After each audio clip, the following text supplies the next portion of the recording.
Very good evening, viewers. You're watching the Urban Debate with me, Afrida Rahman Ali. What we are discussing today is a directive issued by the Kerala State Commission for Protection of Child Rights to the Kerala government to declare all schools in the state co-educational. As per this directive, the only boys and only girls schools should be a thing of the past, and as a progressive step, all the educational institutions in the state should now be changed to co-educational schools. In fact, the new move should be implemented from the next academic session of 2023-24 as per the directive of the Kerala State Commission for Protection of Child Rights. Reacting to this, the State Education Minister has said that it is not immediately implementable idea and there must be a thorough deliberation over it. Now, viewers must know that the Commission's order is based on a petition filed by Dr. Paul of Anchal in Kollam district. We'll try and in fact have Dr. Paul on the show. We're trying to get in touch with him as well. The petitioner had argued that gender justice was denied in gender exclusive schools. The Commission found merit in the petitioner's argument and endorsed this particular idea. The petitioner's argument is also that this move would be a positive step towards gender neutrality in education. The argument is that it improves mental, emotional health and promotes mutual respect and acceptance. Now, just to make our viewers aware of the current situation in Kerala, there are a total of 444 schools in the state of Kerala, including 280 girls' schools and 164 boys' schools. The fate of all these schools now hang in the balance, while the Commission has given 90 days to prepare an action plan on the implementation. The bigger questions remain: why have gender-exclusive schools in the first place? Can co-education be imposed as a state policy? Is this really a step towards gender inclusivity and neutrality, or is this unnecessary intervention or imposition? That's the urban debate tonight. But before we go to our guests, let's listen in to some important voices speaking on the subject. Now that an order has been sent from your side to the General Education Department on completely stopping gender exclusive schools, boys and girls schools, and you are now looking for co-educational schools or mixed schools. Could you tell us your intention and what are you trying to tell the society on this? Our aim is to give a message to the society to eradicate the gender differences between boys and girls. But this is only a recommendatory in nature. That's not an order. This is only a direction to the government to implement the project to eradicate the gender differences among our boys and girls. Our aim is to protect the constitutional right to equality and before law, and right to equality anywhere in the society. ഒരു ദിവസം നമുക്ക് പെട്ടെന്ന് ഇത്ര school mixed എന്ന നിലയിൽ പ്രഖ്യാപിക്കാൻ വേണ്ടി കഴിയില്ല. ചില നടപടിക്രമങ്ങൾ പൂർത്തീകരിക്കാനുണ്ട്. അപ്പോൾ നമ്മൾ നിർദ്ദേശിച്ചിരിക്കുന്ന മാനദണ്ഡങ്ങൾ എന്ന് പറയുന്നത്, ഒന്ന് അവിടുത്തെ പാരന്റ് ടീച്ചേഴ്സ് അസോസിയേഷൻ തീരുമാനിക്കണം. തദ്ദേശ സ്വയംഭരണ സ്ഥാപനത്തിൻ്റെ തീരുമാനം വേണം. ഈ തീരുമാനം എടുക്കുമ്പോൾ തന്നെ ഈ തീരുമാനം എടുത്തതിൻ്റെ പേരിൽ എന്തെങ്കിലും സമൂഹത്തിൽ ഒരു ആശയക്കുഴപ്പം ഉണ്ടാകുന്ന നിലയിലുള്ള വ്യത്യസ്ത അഭിപ്രായം ഉണ്ടെങ്കിൽ അതുകൂടി പരിഗണിച്ചുകൊണ്ട് മാത്രമേ തീരുമാനം എടുക്കാൻ വേണ്ടി പാടുള്ളൂ.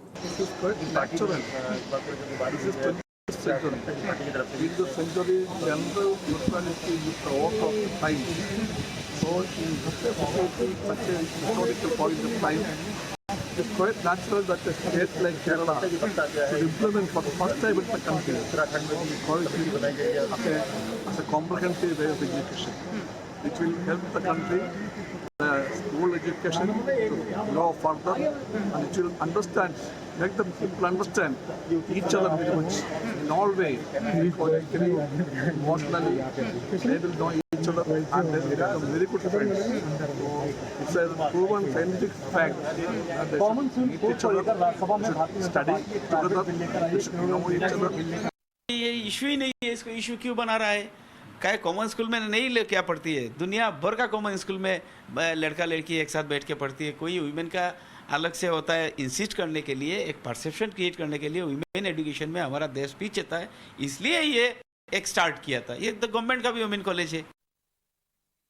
All right, let me welcome our panelists this evening. Dr. Shashi Kumar, General Secretary of the Karnataka Association for Management of Schools; Gurumurthy Kasinathan, National Coalition on Education Emergency; D.K. Giri, who's a professor from Jamia Millia Islamia; Dr. Asha Singh, Consultant in Child Development and Teacher Training; also Ghosh Sridharan, retired principal of KVCRPF in Pallipuram, Thiruvananthapuram; Vismaya, who is a student alumni of St. Joseph Girls High School in Mepadi in Kerala. Very good evening to all of you. Thanks for joining me here on the Urban Debate. Before I start my questions, just for perspective, I must tell viewers here that Kerala's development experience is marked by very high social and human development indicators, with the state listed first among others, even in the most recent Niti Aayog's ranking of states. Female literacy rate in Kerala is among the highest. It's more than 5%, and the state has a better sex ratio compared to most states. So when it comes to gender discrimination, the state is not one of those states which is doing badly, far from it, as I read out the figures. Girl child education, again, Kerala is way ahead of the others. So is it time then to evolve now, take the next big step for better assimilation of the genders, better competitive environment, have all co-ed schools? That's the question we are asking. Mr. Shashi Kumar, from your experience, what is your take? Is this inclusivity or intrusion? The Child Right Commission has raised an appropriate recommendation.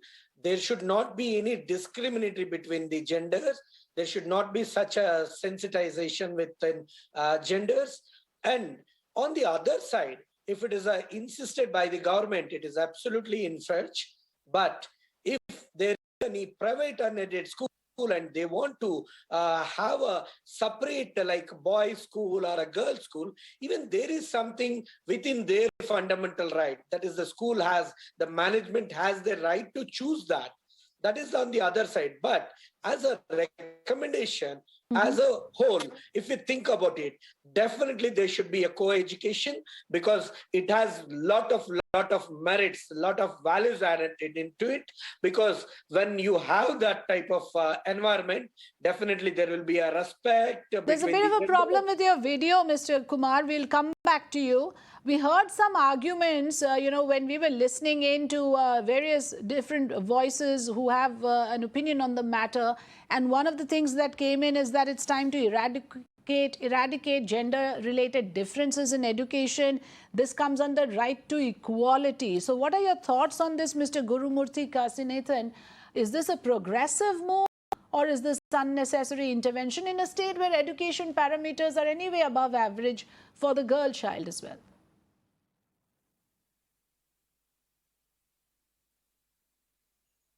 Mr. Gurumurthy Kasinathan?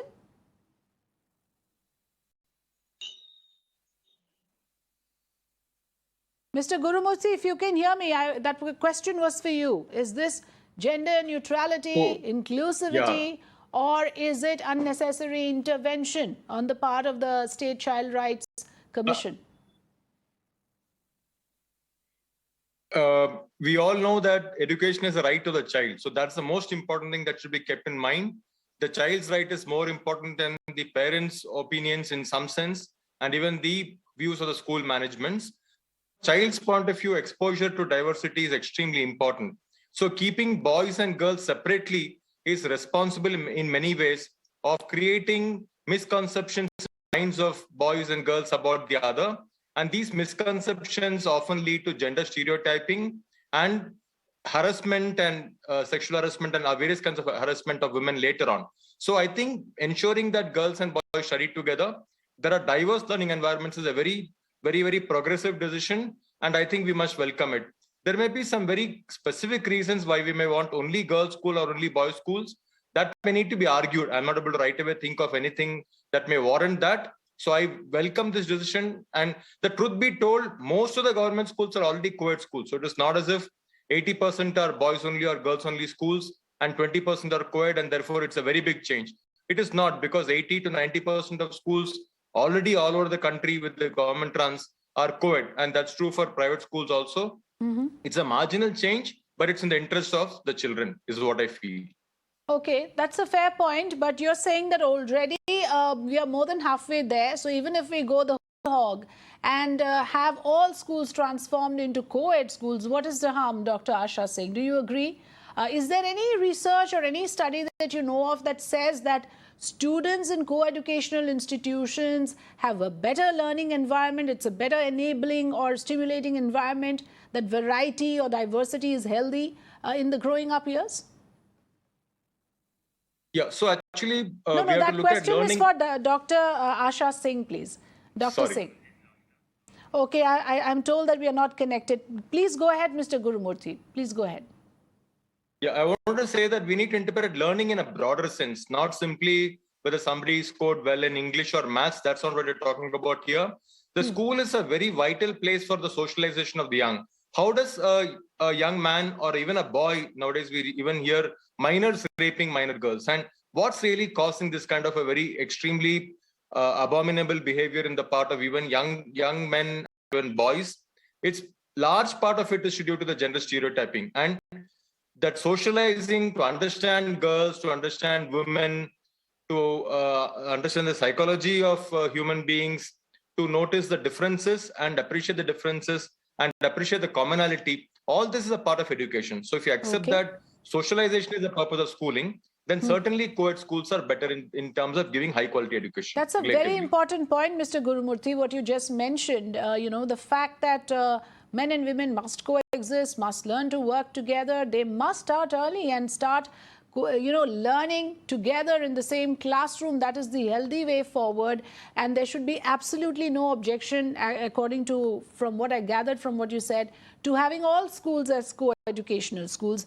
Mr. D.K. Giri, you are a professor in the Jamia Millia Islamia University. From your experience and exposure, what's the difference really in having an all-girls institution vis-a-vis co-ed, or all boys vis-a-vis a co-educational institution? How does it impact education per se? Two aspects to it. One is the ideal situation, which panelists and you are perhaps referring to, that life consists out of co-creation, man and woman coming together. But there is also a practical situation we have to be conscious of. I studied in co-educational schools and colleges all my life, but I never had any opportunity of interacting with the girls. In fact, they were not part of us.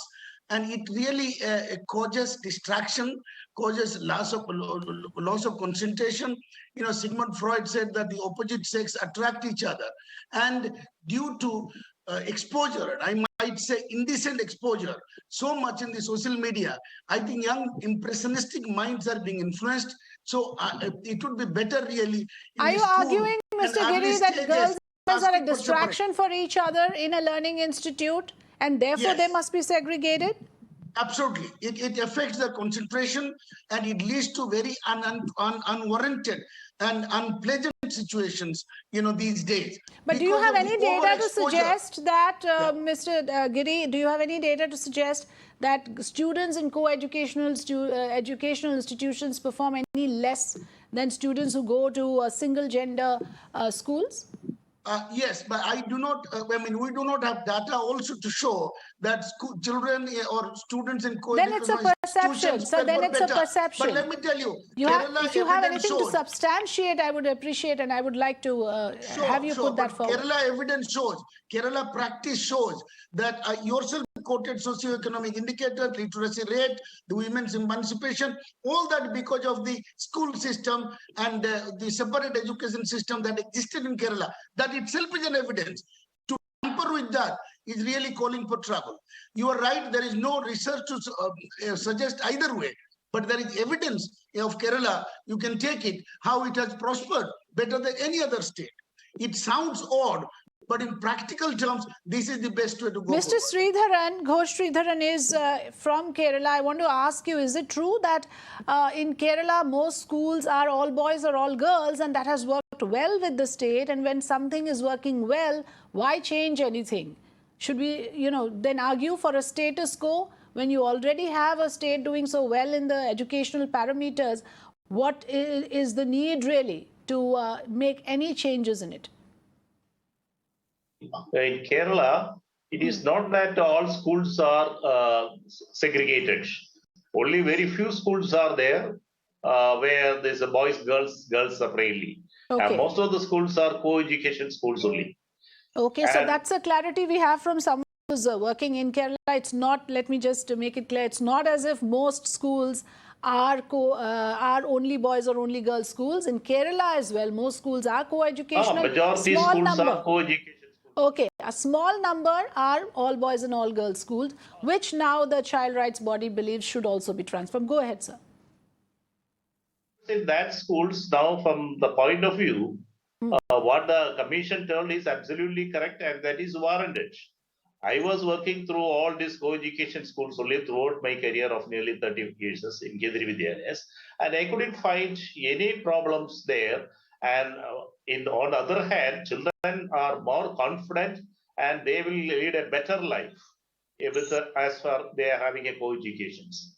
And we know that in every person, we cannot have a life of a segregated male gender life or a female gender life after this school educations. After the school educations and throughout our life, we have to, a coexistence of genders is absolutely necessary, whether it is a family or in a workplace. And the effectiveness will be there more when they are educated. And from the discipline point of view, I feel it is better the educational institutions where co-education is there can have a better discipline, and the children, those who pass out from there, will have a better personality and positive thinking, and they will know how to respect the opposite sex and the opposite genders. What I'm going to do now is bring in Vismaya, who's a student. She's a stakeholder in this entire argument because it is going to affect girls' schools like the one she goes to. Vismaya, you are a student alumni. Okay, you're an alumni of St. Joseph Girls High School in Mepadi.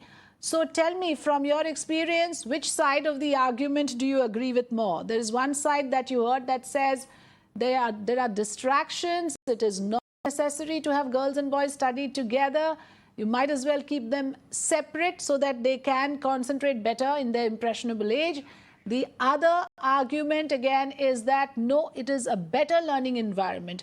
Let the genders mix up, creates more variety, more diversity, and consequently it's better for both boys and girls. Do you agree, Vismaya? Ma'am, according to my opinion,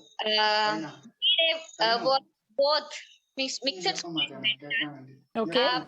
There are both benefits in mixed and segregated schools, because being a student of girls' school, I have got many benefits. Like by talking, if a girl have a leadership quality or ability, it is more improved in a girls' school.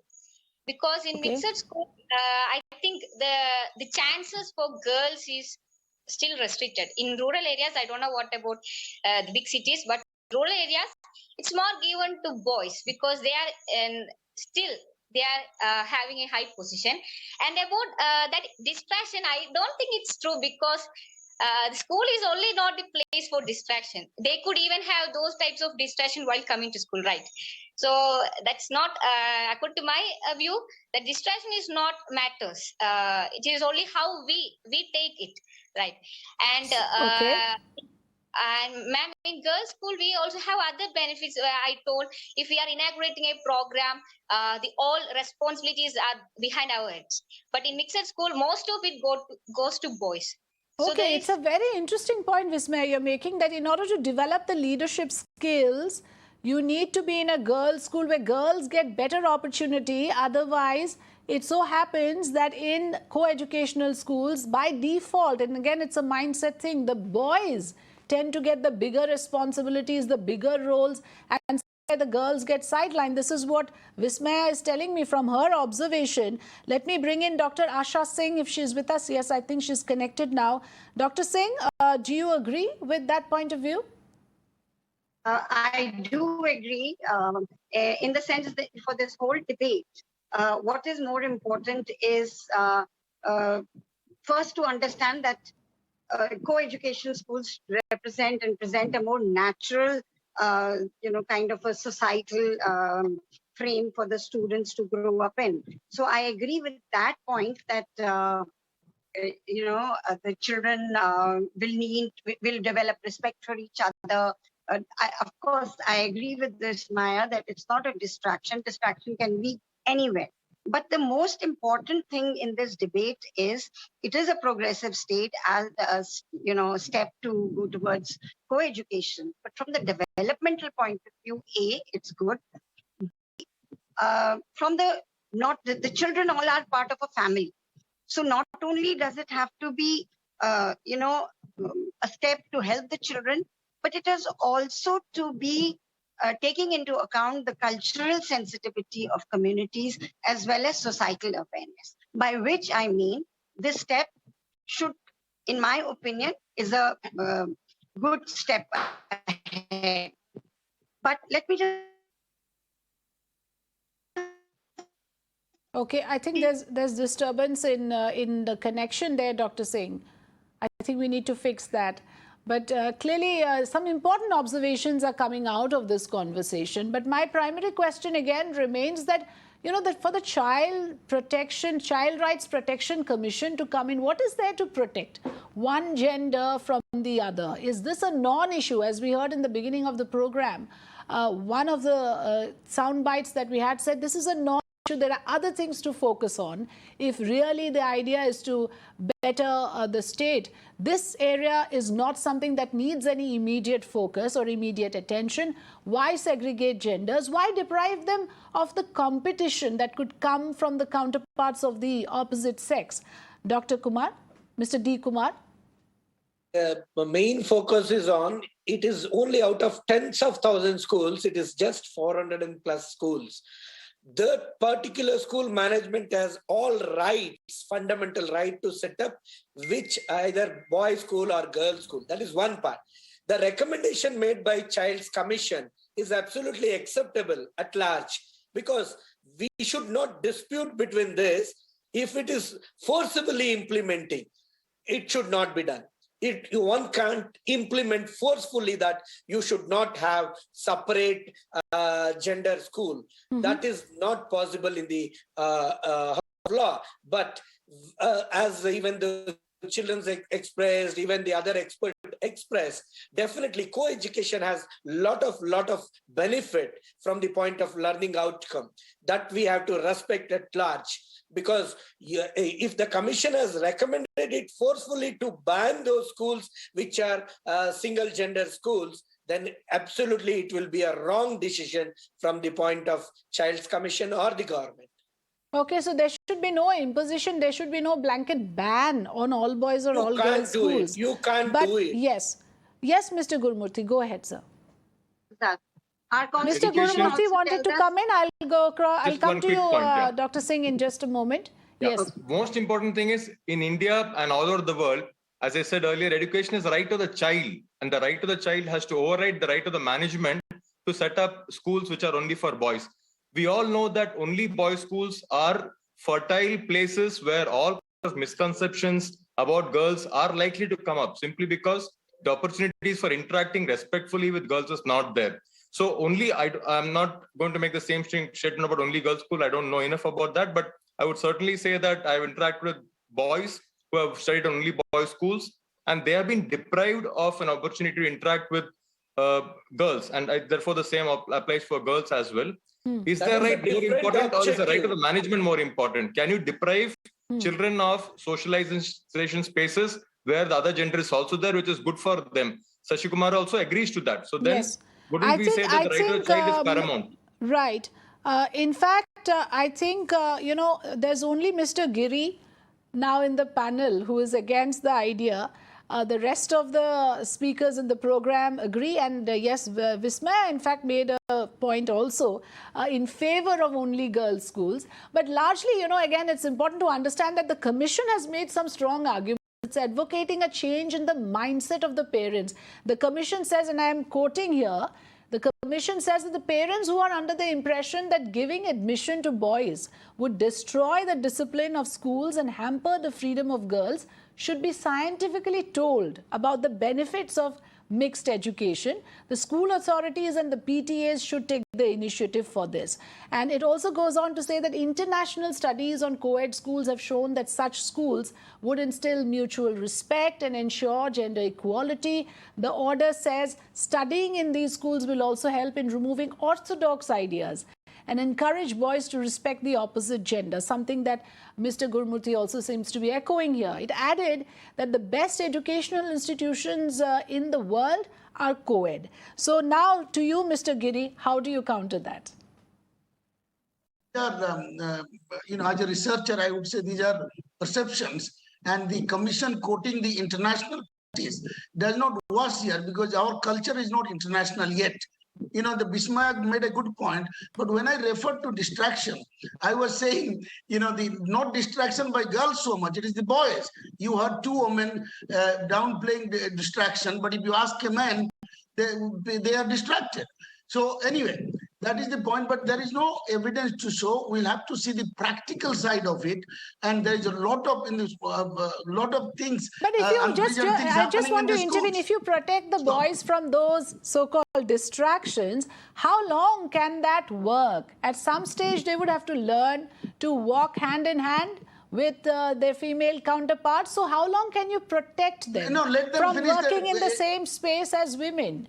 And why even to protect them at an early age? For studies, not for social experimentation. Let them finish their education. They will come to the society and meet everybody. But will they be ready for it?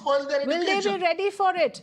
Gurumurthy believes that you will deprive them of that kind of social interaction which is healthy in the growing up age.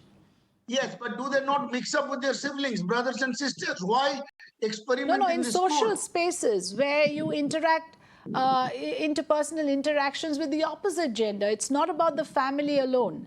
But yes, go ahead, finish your point, Mr. Giri. I began by saying there is an ideal world, there is a real world. We'll have to see both.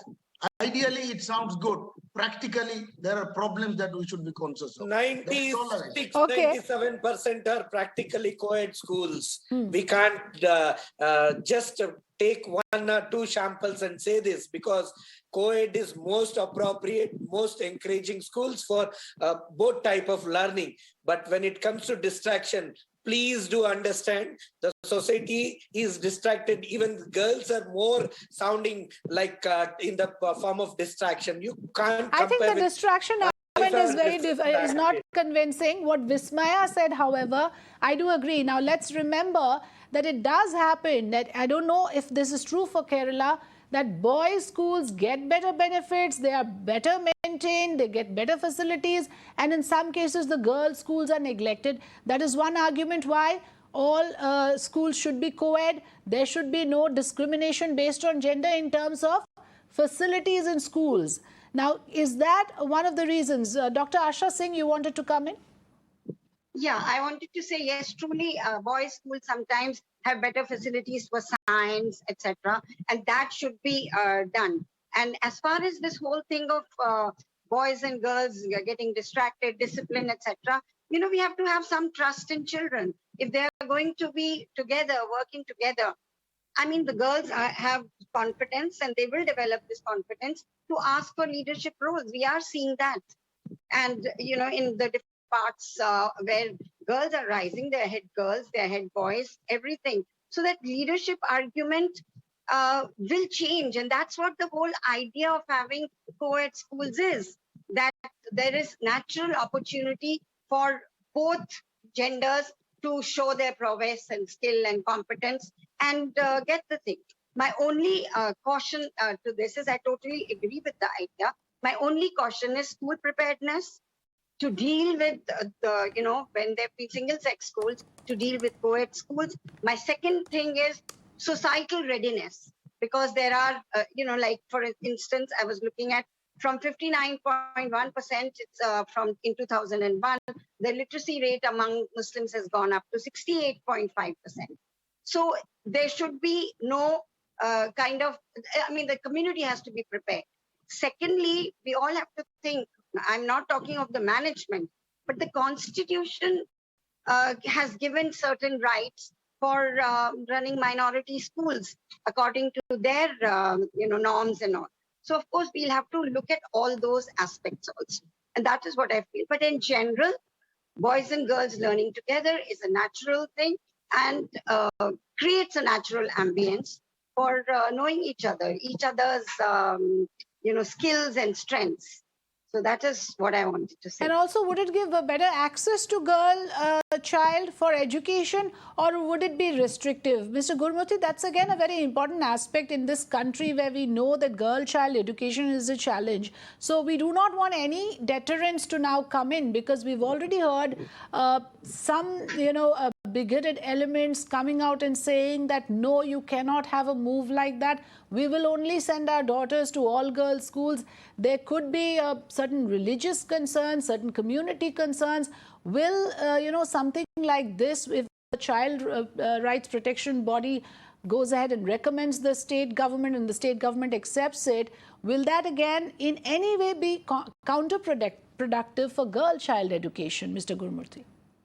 It's possible, like you rightly pointed out, that there may be places where the parents may be reluctant to send their girl children, particularly to co-ed schools. This may not certainly happen in Kerala. Kerala, we know, is one of the most progressive states in India. So it may not possibly happen in most parts of Kerala. But yes, so one has to be careful. There is a parent education program also one may need to think of to explain to parents that you don't protect girls by keeping them away from boys. They should know how to negotiate with boys, to negotiate the bad world. You don't protect children by keeping them away from the real world.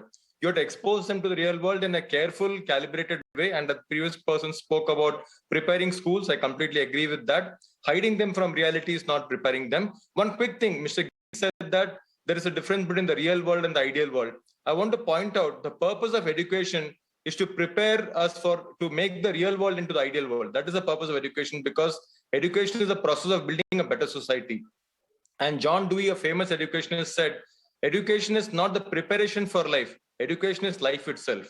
So if you want society to be ideal, we want men and women to live together in a peaceful manner, in a cooperative manner, in a collaborative manner.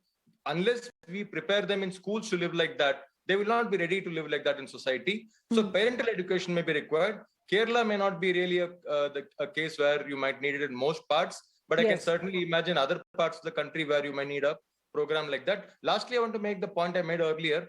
Already 85% of schools are co-ed. So it's not some very radical thing we are talking about. And I agree with Sashi Kumar. It should not be completely forced. There has to be a process of educating school managements and parents so that it is done in a democratic manner, in a gradual, phased manner. It doesn't have to be done tomorrow. It could be done over the next 5 academic years as well. So democracy has to operate even in implementing this decision rather than forcing managements. Yes, absolutely. In terms of coercion or force or imposition, that should not happen. The choice must be available. That is, again, one strong point of view that has come out in this discussion. With that, I would like to thank all our panelists for joining us. From my understanding and from what I've spoken to experts who work with children, yes, it is healthier for children in their growing up years to mix with the other gender. Well, will that be something that is now made a rule in the state of Kerala is yet to be seen, because these are recommendations that the Child Rights Protection Panel has made to the Kerala government. It is not something that is enforced yet. Thanks very much for joining us on this conversation.